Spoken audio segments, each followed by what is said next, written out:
Welcome back to Fox Recaps. Today I'm going to explain the movie Second Act, released in the year 2018.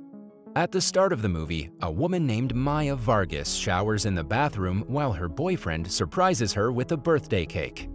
It's also the day she's been waiting for the past 15 years. She has a meeting with her boss and expects to get promoted to the position of manager. She works at a value grocery store as an assistant manager. Later, as Maya's getting ready, she starts worrying that her boss, Wiskopf, might promote someone else with a better educational background. It turns out that Maya doesn't have a formal education degree, so she's nervous about it. However, her boyfriend Trey assures her that she's far smarter than book smarts and kisses her good luck before leaving for the office. At work, Maya shows her boss how much returns she and her team have made throughout the year. She explains that her niche is far ahead of the competitors. Maya also shows that she's implemented successful ideas like the Monday Moms program, a social club for moms where they can chit-chat while grocery shopping.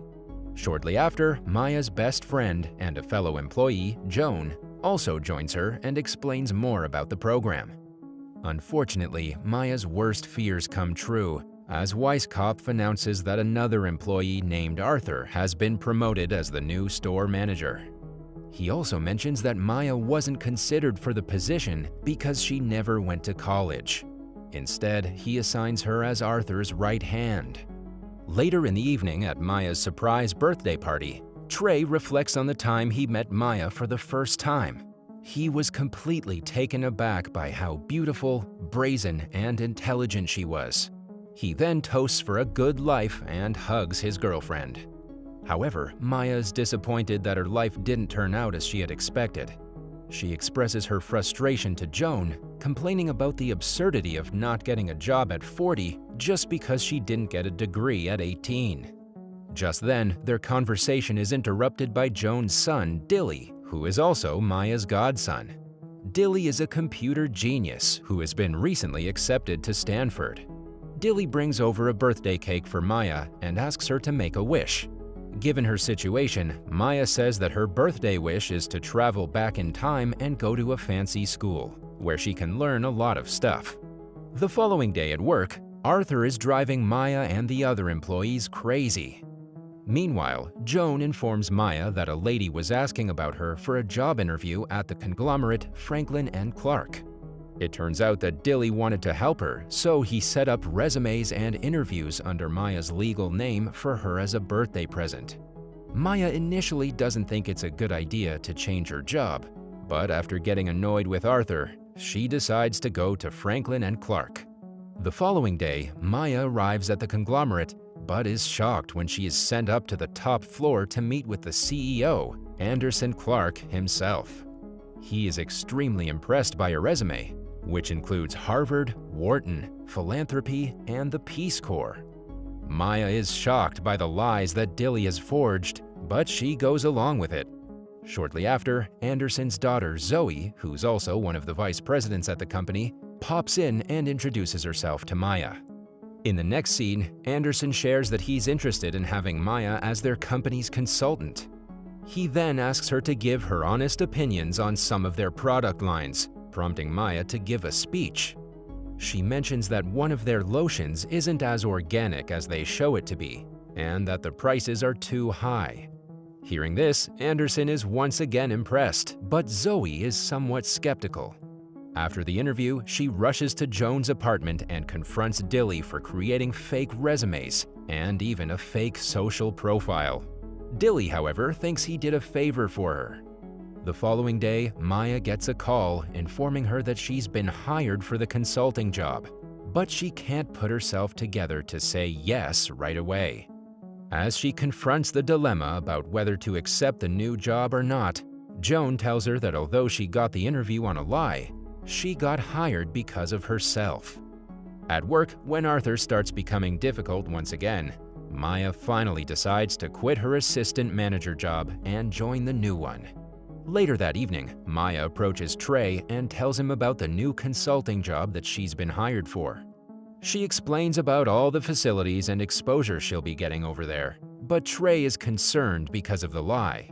He then talks about getting married and having a family, but as always, Maya ignores the suggestion. As a result, Trey gets enraged and breaks up with her, leaving Maya devastated.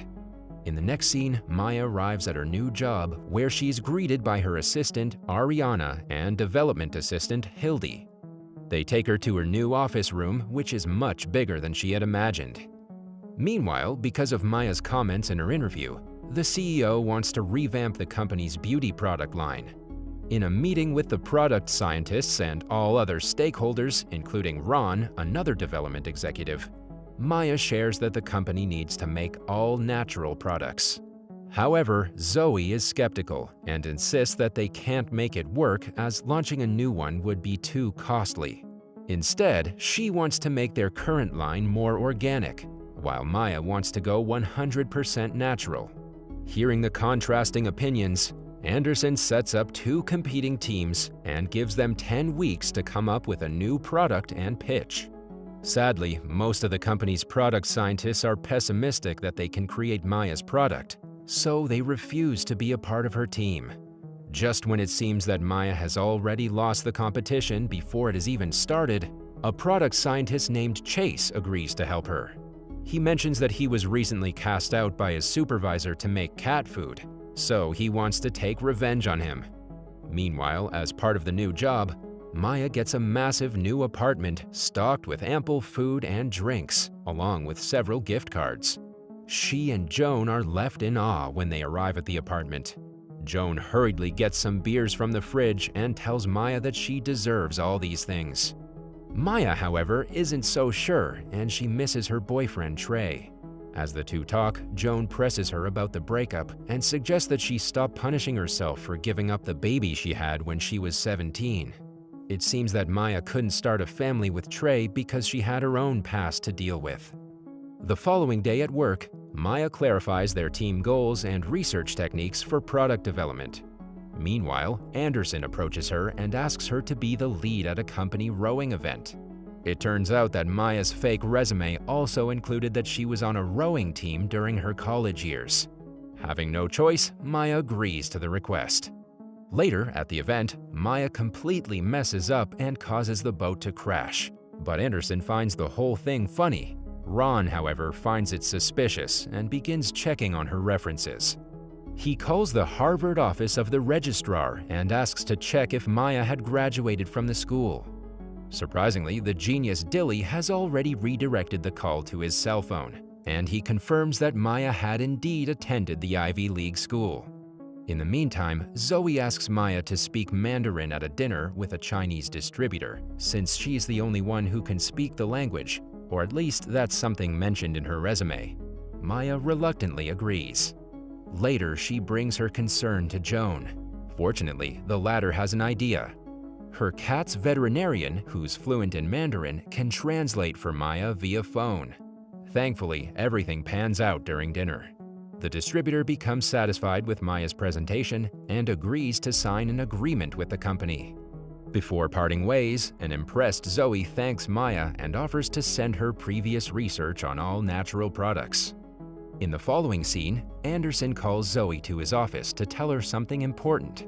He asks her to lock the door, and we can see the two mumbling with each other, although it isn't clear what they're talking about at the moment. The movie then cuts to a scene where Maya goes to Zoe's apartment to get the research files. Zoe welcomes her in, and Maya sees a lot of art on the walls. Zoe then reveals that she used to go to an art school in London, but when her mother died, she came back to the States to help her father with the company. After Zoe shows Maya around the apartment, she takes her to the bedroom and reveals that she was adopted by Anderson and his wife.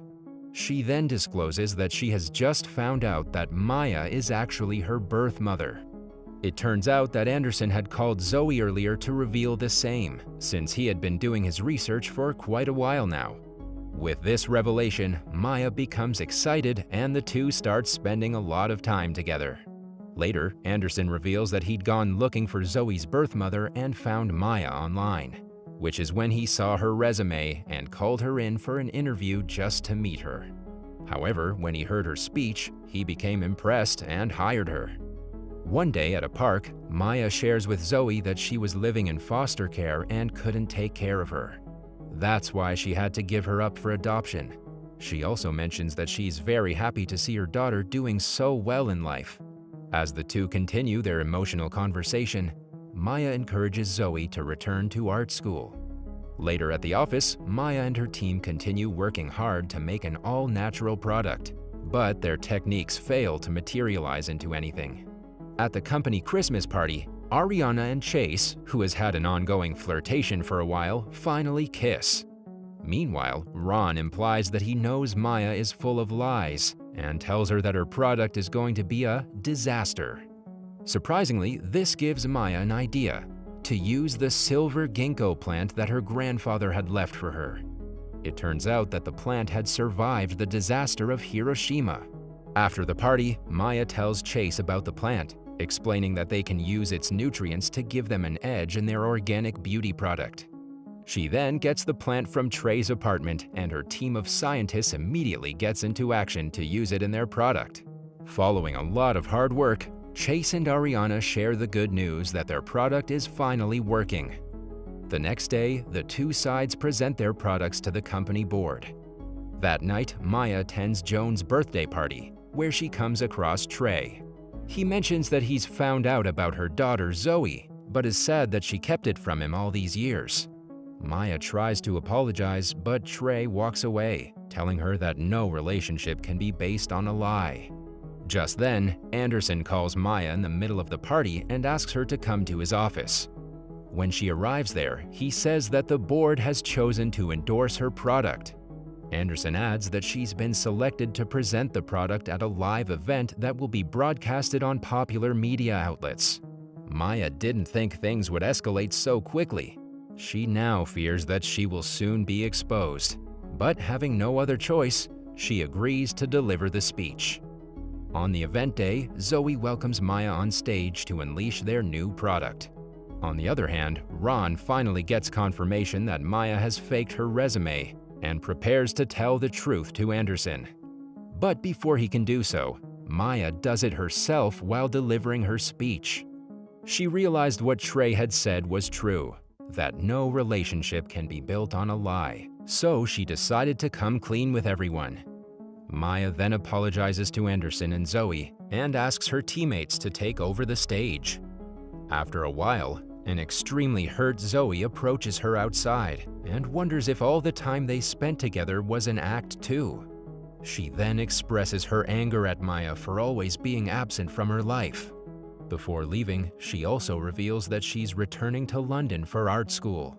The movie then jumps to a year later, where Maya has made the Monday Moms program into a successful business and an app with her godson Dilly's help.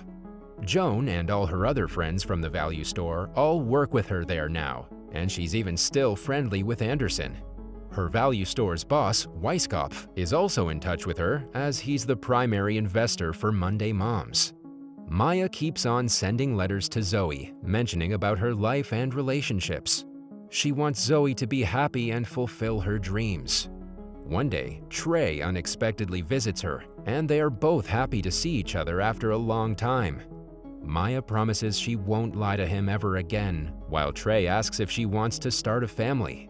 She pauses for a while, and finally confesses that he has always been her family. In the final scene, Zoe has finally completed school in London and returned to the States. After learning that her daughter is back, Maya goes to see her in a park where they used to hang out together. She then tearfully asks if they can start over. Zoe, having missed her mother so much, subtly says that she was wondering if they could go for a run together. Maya takes this as a sign from her daughter to rekindle their bent relationship, and the movie ends on a happy note. That was all from the video. I hope you liked it. Subscribe for more content like this, and hit the like button to help us out. Also, leave a comment if you want us to recap your favorite movie. Until next time, take care.